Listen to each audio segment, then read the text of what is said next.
Banca e imprese, un rapporto da ricostruire per rilanciare l'economia locale.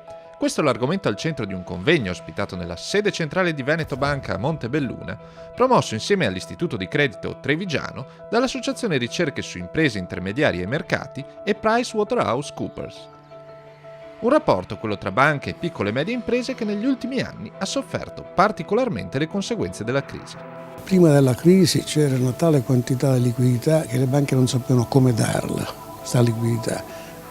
E ovviamente questo consentiva sulle quantità di, accettare anche il rischio di un credito degradato, quindi la qualità del credito degradato. Ovviamente la crisi ha posto delle grosse limitazioni, ha imposto alle banche di rivedere le modalità di erogazione del credito. L'imprenditore vero sa far bene i conti e sa riposizionarsi alla luce della crisi e essere in grado di corrispondere positivamente alle esigenze di restituzione del denaro ricevuto in prestito. La banca può meglio tarare le modalità di erogazione del credito ed è importante che questo avvenga soprattutto nella competizione europea.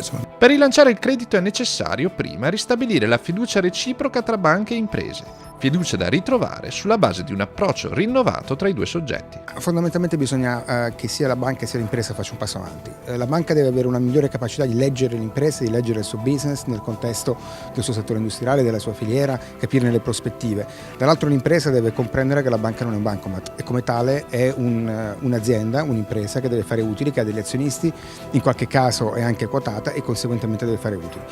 Un rapporto da ricostruire con un approccio nuovo ma con lo spirito di sempre. In tal senso rimane immutato l'impegno di Veneto Banca, banca del territorio da sempre vicina alle piccole e medie imprese, alle quali lancia un messaggio: una proficua relazione tra banca e impresa è una fondamentale base di sviluppo per tutto il territorio.